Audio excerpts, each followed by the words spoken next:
Hello friends, welcome to JRS English. জেআরস ইংলিশে সকলকে স্বাগত। আজকে আমি যে ভিডিওটি নিয়ে এসেছি সেটি হলো ক্লাস 12-এর জন্য। 12-এর এইচএস পরীক্ষা যে হতে চলেছে আগামী বছর অর্থাৎ 2024-এ, তার সাজেশন হিসেবে shall I compare thee to a Summers ডের 15টি এসএ কিউ। এগুলি করলে কিন্তু এর মধ্যেই কমন পাবেই, একদম নিশ্চিত করে আমি বলতে পারি। এই ভিডিওগুলোকে ভালো করে দেখো এবং প্রত্যেকটা এসএ কিউ এমএসএ কিউ যতগুলো ভিডিও দিয়েছি সবগুলো দেখবে তোমরা 20 আউট অফ 20তে 20ই পাবে। এমসিকিউ এসএ কিউ মিলে যে 20 নাম্বার রয়েছে, একটা নাম্বার তোমার কাটতে পারবে না যদি এগুলোকে ভালো করে দেখে প্র্যাকটিস করে নাও। সো যারা নতুন আসছো আমার চ্যানেলে, প্লিজ সাবস্ক্রাইব জেআরস ইংলিশ এবং ভিডিওগুলো ভালো লাগলে লাইক করবে এবং অবশ্যই বন্ধুদের মধ্যে শেয়ার করবে, কমেন্ট করে জানাবে কেমন লাগছে। তোমাদের জন্য ভিডিও করছি, তোমাদের উপকারের জন্য, যাতে তোমাদের পরীক্ষায় ভালো করে নাম্বার পেতে পারো। সো তোমরা দেখতে থাকো জেআরস ইংলিশ, ভিডিওগুলোকে স্কিপ না করে পুরোটাই দেখো, তাতে তোমাদেরই উপকার হবে এবং তোমরাই পরীক্ষায় গিয়ে নাম্বার পাবে। কারণ আমি বাংলাতে মানে করেই বলে দিচ্ছি যাতে তোমাদের বুঝতে সুবিধা হয়। সো দেখতে থাকো জেআরস ইংলিশ। আমি চাইবো তোমরা একটু আমার সঙ্গে থাকবে, আমাকে একটু হেল্প করবে, তাহলে কিন্তু আমি ভিডিওগুলো আরও বানাতে উৎসাহ পাবো। সো দেখো, শুরু করছি video. Shall I compare thee to a summer's day SA Q. What kind of poem is shall I compare thee to a summer's day? Shall I compare thee to a summer's day এটি কী ধরনের কবিতা? Shall I compare thee to a summer's day is a sonnet. এটি একটি sonnet, আমরা জানি। Whom is the sonnet address? এই সনেটটি কাকে অ্যাড্রেস করা হয়েছে, কাকে উদ্দেশ্য করে এই কবিতাটি লেখা, এই সনেটটি লেখা? এটি লেখা কিন্তু the young friend of Shakespeare. এখানে কিন্তু আমি নামও উল্লেখ করে দিয়েছি। The sonnet is address to Henry Wriothesley or Earl of Southampton or William Howard Earl of Pembroke. এটি আমাদের বইয়ে সেভাবে উল্লেখ করা নেই, কিন্তু এটা তথ্যটা আমি পেয়েছি। In which month can the darling birds be seen? কোন মাসে এই সুন্দর পাখি কুড়িগুলোকে দেখতে পাওয়া যায়? The darling birds can be seen in May মাসে এই সুন্দর সুন্দর ফুলের কুঁড়িগুলোকে দেখতে পাওয়া যায়। What do the rough winds do in summer? গ্রীষ্মকালে দমকা বাতাস যেগুলো আছে সেগুলো কি করে? Rough winds shake the darling birds of summer গ্রীষ্মের যে সুন্দর ফুলের কুঁড়িগুলো রয়েছে সেগুলোকে নাড়িয়ে দেয়, ঝাঁকিয়ে দেয়, সেগুলোর ক্ষতি করে এই rough wind. The summer's lease hath all too short a date. What is meant by summer's lease? Summer's lease বলতে কি বোঝাচ্ছে? সামারের যে ডিউরেশন অ্যাকচুয়াল অর্থাৎ সময়, সামারের যে স্প্যান কতটা সেটাই কিন্তু summer's lease means the duration of summer lease বলতে সামারের যে আয়ুষ্কাল সেটাই বোঝাচ্ছে, তার পরিসর কতটা সেটাই, অর্থাৎ ডিউরেশন অফ সামার।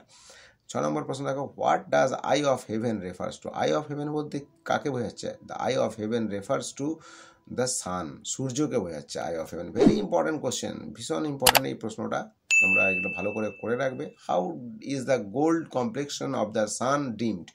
কীভাবে তার গোল্ড কমপ্লেক্সানটা ডিমড হয়ে যায়, হালকা হয়ে যায় সূর্যের এই যে গোল্ডেন কমপ্লেক্সান রয়েছে, অর্থাৎ তার যে সোনালি যে রং সেটি আস্তে আস্তে ডিম হয়ে যায় বাই দ্য ক্লাউড। যখন তাকে ক্লাউডে ঢেকে দেয় আস্তে আস্তে তার প্রখরতা কমে যায়। What does the line and every fair, এটা অ্যান্সার হয়ে গেছে, and every fair from fair sometime declines mean? Every fair from fair sometimes decline বলতে কী বোঝাচ্ছে? এভরি ফেয়ার ফ্রম ফেয়ার, এটা declines by nature's changing course. প্রত্যেকটা এক সুন্দর থেকে আর এক সুন্দর, প্রত্যেকটা সুন্দরই কিন্তু প্রকৃতির কারণে আস্তে আস্তে সময় চেঞ্জ হয়ে যাবে। What shall death not brag about in Shakespeare sonnet number 18? Sonnet number 18-এ কী জিনিসটা মৃত্যু, কোন জিনিসটাকে মৃত্যু তার কাছে টেনে নিয়ে যেতে পারবে না?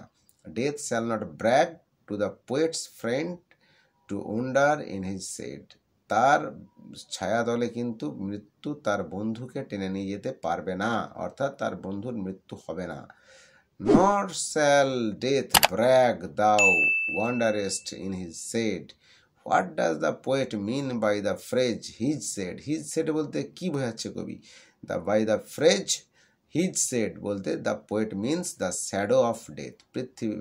মৃত্যুর যে ছায়া সেটার কথাই বলা হচ্ছে এখানে, যে সেই ছায়া তার বন্ধুকে নিয়ে যেতে পারবে না। What will make the beauty of the poet's friend eternal, কী জিনিস তার কবির বন্ধুকে শাশ্বত করেছে। The immortal lines of the sonnet, তার এই সনেটের লাইনগুলো এটাই কিন্তু will make the beauty of the poet's friends eternal, কবির বন্ধুর সৌন্দর্যকে শাশ্বত করবে। By thy eternal summer shall not fade, তোমার এই ইটার্নাল সামার শাশ্বত গ্রীষ্ম কখনোই ফেড হবে না। এটা দ্বারা কবি কি বলতে চাইছেন? The phrase the eternal summer means the everlasting youthless and the beauty of the poet's friend, কবির যে বন্ধুর তার কখনোই সবসময় থেকে যাওয়া যৌবন এবং তার সৌন্দর্য যেটা কখনোই মলিন হবে না। How long will the young man be remembered in Shakespeare sonnet number 18, তার এই বন্ধু ইয়াং বন্ধু কতদিন মনে রাখবে পৃথিবীর লোক তার এই বন্ধুকে? না, পৃথিবীর বন্ধু তার বন্ধুকে এই পৃথিবীর লোক মনে রাখবে। The young man will be remembered, এই লোককে স্মরণ করা হবে। So long as men can breathe or eyes can see, যতদিন পর্যন্ত মানুষ শ্বাস নিতে পারবে অথবা চোখে দেখতে পারবে। সো লং টাইমস দিস, আর এতটাই সময় এটার। What is refer to by the word this, this বলতে এটা বলতে কি? This refers to the sonnet of Shakespeare, সনেটের শেক্সপিয়ারের এই সনেটের কথাই বলা হচ্ছে যে এই পৃথিবীতে যতদিন এই দিস মানে এই কবিতাটা থাকবে ততদিন তার বন্ধু অমর হয়ে থাকবে, তার বন্ধুর বিউটি কখনোই মলিন হবে না। What gives life to the poet's friend in sonnet number 18, sonnet number 18 কবির বন্ধুকে কি জীবন দান করেছে?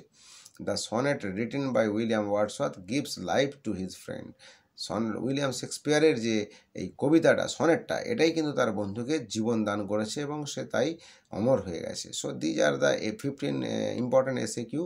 সো প্লিজ যাদের ভালো লাগছে তারা অবশ্যই আমার চ্যানেলে নতুন আসছো সাবস্ক্রাইব করবে, লাইক করবে, শেয়ার করে জানাবে, বন্ধুদেরকে জানিয়ে দেবে, কমেন্ট করে জানাবে কেমন লাগলো। সো আরও আবার ভিডিও নিয়ে আসবো তোমাদের এরকম সুন্দর সুন্দর ভিডিও, তোমাদের ইম্পর্টেন্ট ভিডিও দেখতে থাকো জেআরস ইংলিশ। আপাতত এই পর্যন্ত, take care and good bye.